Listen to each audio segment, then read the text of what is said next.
there's anybody out there, anybody, please, you are not alone.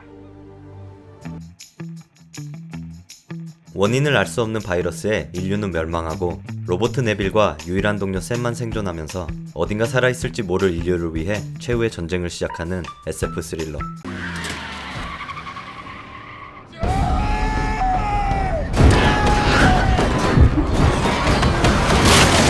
2007년 개봉과 함께 7,700만 달러를 기록하면서 진짜 전설이 되어버린 영화 나는 전설이다. 영화 속 담긴 비하인드 스토리와 오게티를 찾아봤습니다. 참고로 왼쪽 상단의 검은색 동그라미는 비하인드 스토리, 빨간색은 오게티를 표시합니다. 이 작품은 1954년에 출판된 호러소설 나는 전설이다를 바탕으로 만들어진 세 번째 영화입니다. 첫 번째는 1964년에 개봉된 지상 최후의 남자, 두 번째 작품은 1971년에 개봉된 오메가맨입니다. 원작 소설을 바탕으로 제작된 두 번째 영화 오메가맨과 동일하게 나는 전설이다에서 네빌이 초반에 빨간색 스포츠카를 타면서 등장합니다. 원래 연출을 맡을 뻔했던 길레르모 델 토로 감독, 그가 감독했던 블레이드2의 흡혈귀의 생김새가 나는 전설이다의 좀비를 기묘하게 닮은 것을 볼 수 있습니다. 역대급 좀비 영화로 알려진 나는 전설이다에서 사실 감염된 자들은 좀비가 아닌 피냄새에 반응하는 흡혈귀에 더 가까운 존재라고 합니다. 심지어 원작에서는 좀비가 아닌 아예 흡혈귀로 등장하기도 합니다. 분명 전날 밤에 모든 문과 창문을 닫아버리는데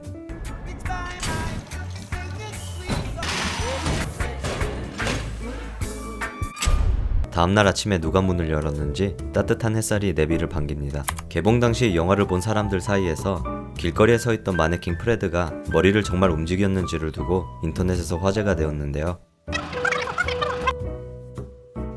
프레드 머리가 확연하게 움직였다는 것을 알 수 있습니다. 사실 이 장면은 마네킹으로 분장한 마임사가 프레드 역을 대체해서 연기했고 3년 동안 홀로 생활한 네빌의 혼란스러운 정신상태를 표현하기 위해 일부러 움직였다고 밝혔습니다.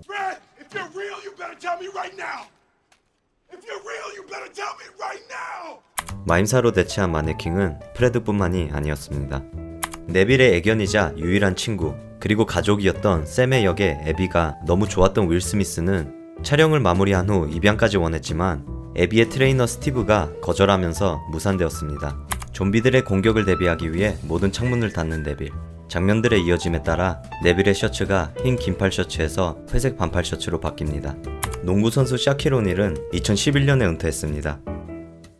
원작에 따라 LA에서 촬영 예정이었던 이 영화는 텅 비어있는 뉴욕의 모습이 갖는 상징적인 장면을 원하는 감독의 고집에 따라 뉴욕에서 촬영하게 됩니다. 하지만 전 세계에서 가장 바쁜 교차로 중 하나인 타임즈 스퀘어를 통째로 빌려 촬영하는 건 불가능. 이 장면은 잔디밭만 빼고 모두 CG 처리되었습니다. 참고로 촬영 도중 뉴욕 시민들에게 매일같이 욕을 먹었다고 하네요. 처음에 좀비들은 분장한 배우들로 등장할 계획이었지만 감독이 분장을 보고 베이비 파우더를 덮어 쓴 사람 같다고 CG로 다 바꿨습니다. 감염된 개들의 생김새는 멕시코의 털이 없는 견종인 숄로이치 퀸틀의 비주얼에서 영감을 받아 완성했다고 합니다. 샘이 다리를 저는 장면을 촬영하기 위해 발바닥에 테이프를 붙였습니다. 듣기만 해도 섬뜩한 좀비들의 목소리는 록밴드의 보컬리스트이자 배우인 페이스 노모의 마이크 패튼의 작품입니다. 영화의 초반 홀로 뉴욕을 누비는 네빌의 차의 이름은 인간의 손길을 떠나 홀로 살아가는 야생마를 뜻하는 머스탱. 생존자와 식량을 찾기 위해 돌아다닐 때는 차의 이름은 탐험과 긴 여정을 뜻하는 엑스페디션. 그리고 애나와 이든이 치료제를 가지고 뉴욕을 탈출한 후 드디어 생존자들을 찾은 장면에서는 타는 차의 이름은 탈출을 뜻하는 에스케이프입니다.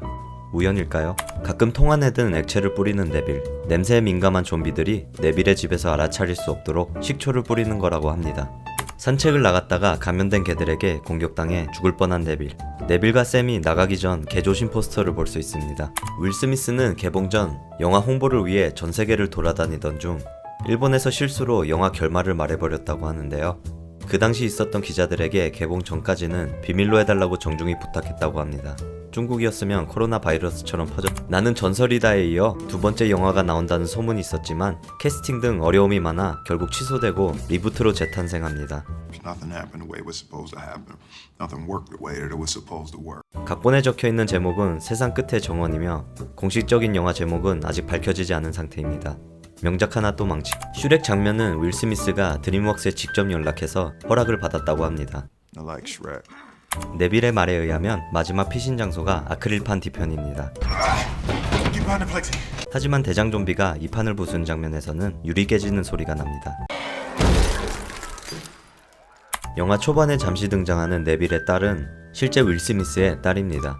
이 장면에서 건네주는 앨범은 레게 음악의 전설이었던 밥 말리의 레전드입니다.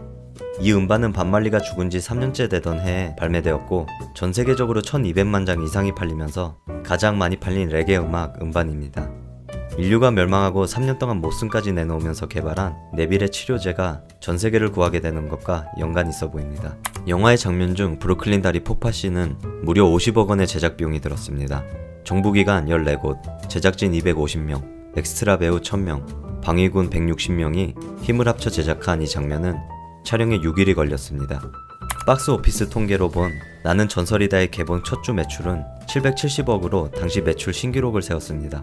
이 어마어마한 기록은 5년이 지난 2012년 영화 호빗 뜻밖의 여정이 400곳이나 더 많은 상영관을 동원한 후에야 깨졌습니다. 영화 초반에 등장하는 배트맨과 슈퍼맨 로고. 개봉 날짜는 틀렸지만 2016년에 개봉한 배트맨 대 슈퍼맨 저스티스의 시작을 예고하는 듯한 장면을 볼 수 있습니다.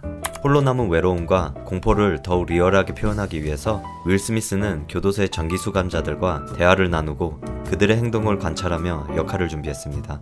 Please say hello to me. 이든으로 등장하는 꼬마아이 찰리타안의 데뷔작입니다. 영화 후반부에 등장하면서 30분이 넘는 러닝타임 동안 단 한마디의 대사도 없습니다. 감독판에서 유일한 대사. It's cold. 데뷔작을 날로 먹은 찰리는 그 해에만 영화 3편에 더 출연했다고 합니다. 영화 속에서 꾸준히 등장하는 나비. Mommy, look, it's a butterfly. Marley, enough. 대표적으로 클라이막스 장면 속 대장 좀비가 부딪혀 금이 간 요리에 나비 형상이 그려집니다. 나비는 부활을 의미하며 인류를 쓸어버린 좀비들로부터 생존을 하는 인류에게 희망의 상징으로 볼 수 있습니다. 마지막 장면에서 나비 모양이 보이면서 네빌의 딸이 죽기 전에 마지막 한마디가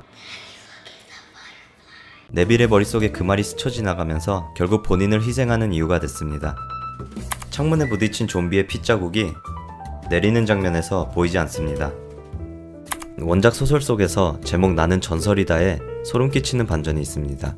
영화에서 바이러스에 감염된 좀비들은 이성을 잃고 닥치는 대로 인류를 먹어치워버리면서 오직 본능만이 살아있는 것처럼 묘사됩니다. Social de-evolution appears complete. Typical human behavior is now entirely absent.